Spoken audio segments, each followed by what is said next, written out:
कथेचे नाव आहे लग्नानंतरचे प्रेम। एकेकाळी एका छोट्याशा भारतीय गावात रवी आणि पूजा नावाचे एक तरुण जोडपे राहत होते। त्यांचे लग्न जुळले होते आणि पूजाचे वजन जास्त असल्याने रवी सुरुवातीला पत्नीच्या दिसण्याने निराश झाला होता। रवी एक देखणा माणूस होता आणि त्याला विश्वास होता की तो एका सुंदर पत्नीला पात्र आहे। तो अनेकदा पूजाच्या आकाराची चेष्टा करायचा आणि तिच्या घरातल्या उपस्थितीकडे दुर्लक्ष करायचा।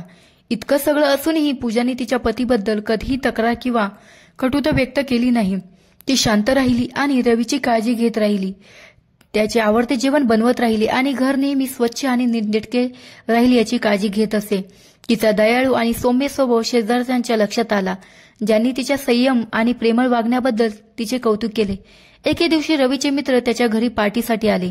पूजाने घर सजवण्यासाठी आणि त्यांच्यासाठी स्वादिष्ट पदार्थ तयार करण्यासाठी किती मेहनत घेतली हे पाहून त्यांना आश्चर्य वाटले। त्यांनी तिची स्तुती केली आणि रवीला सांगितले की इतकी प्रेमळ आणि काळजी घेणारी पत्नी मिळाल्याने तो किती भाग्यवान आहे। रवी त्याच्या मित्रांच्या कमेंट्सने थक्क झाला। पूजाच्या प्रयत्नांचा आणि त्याच्यावरचा दयाळूपणा त्यांनी कधीच विचारात घेतला नव्हता।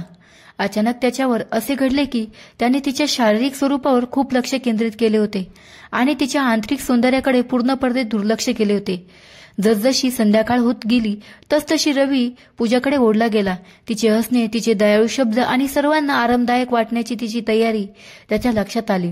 बायकोच्या प्रेमात पडल्याचं त्याला पहिल्यांदाच कळलं। त्या दिवसापासून रवीने पूजाला आदर आणि प्रेम मिळायला सुरुवात केली।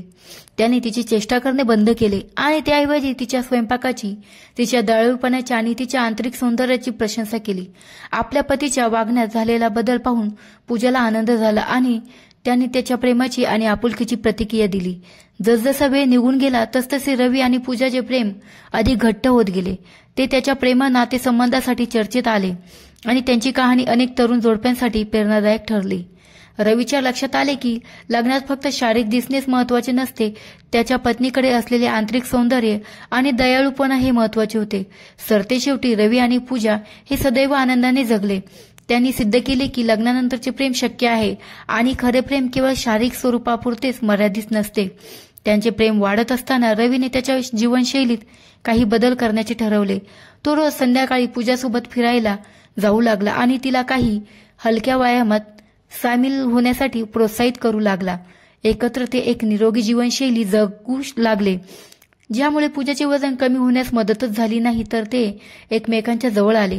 रवीलाही पूजाच्या इतर गुणांची प्रशंसा होऊ लागली, जसे की तिची बुद्धिमत्ता आणि तिची विनोदबुद्धी। त्याला तिच्यासोबत वेळ घालवण्याचा आनंद वाटला आणि ती काहीही असली तरी ती नेहमी त्याला साथ देण्यासाठी तिथे असते हे त्याला आवडले। दुसरीकडे पूजा आपल्या पतीच्या वागण्यातील बदल पाहून आनंदी होती। तिला प्रेम आणि कौतुक वाटले, ज्याने तिला स्वतः असण्याचा आत्मविश्वास दिला। तिने अधिक वेशभूषा करायला सुरुवात केली आणि तिच्या दिसण्यात जास्त रस घेतला, रवीला खुश करण्यासाठी नाही तर स्वतःला चांगले वाटण्यासाठी। जसजसा काळ पुढे सरकत गेला तसतसे रवी आणि पूजा समाजात अधिक रमले। त्यांनी स्थानिक धर्मदाय संस्थांमध्ये स्वयंसेवा केली आणि कमी भाग्यवानांना मदत केली। त्यांची दयाळुता आणि औदार्य संसर्गजन्य होते आणि लवकरच अधिकाधिक लोक त्यांचे अनुकरण करू लागले।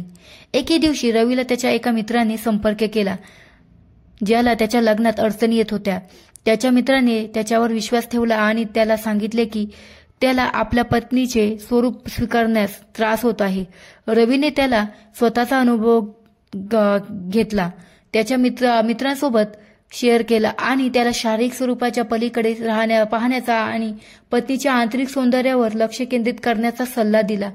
रवीच्या मित्राने त्याचा सल्ला घेतला आणि लवकरच समजले की त्याची पत्नी पूजासारखीच रत्न आहे। तो तिच्याशी प्रेम आणि आदराने वागू लागला आणि त्याचे वैवाहिक जीवन पूर्वीपेक्षा अधिक घट्ट झाले। सरतेशेवटी रवी आणि पूजाच्या लग्नानंतरची प्रेमकथा त्यांच्या गावात एक दंतकथा बनली। लोक त्यांच्या मुलांना आणि नातवंडांना त्या जोडप्याबद्दल सांगतील, ज्याने त्यांना शिकवले की खरे प्रेमाला सीमा नसते। ते आनंदाने जगले आणि त्यांचे प्रेम पुढील पिढ्यांसाठी लोकांना प्रेरणा देत राहिले। अत्यंत छोटीशी आणि हृदयस्पर्शी अशी कथा होती। अशाच प्रकारच्या नवनवीन कथेसाठी चॅनलला लाईक आणि सबस्क्राईब करा। कथा पूर्ण ऐकल्याबद्दल धन्यवाद।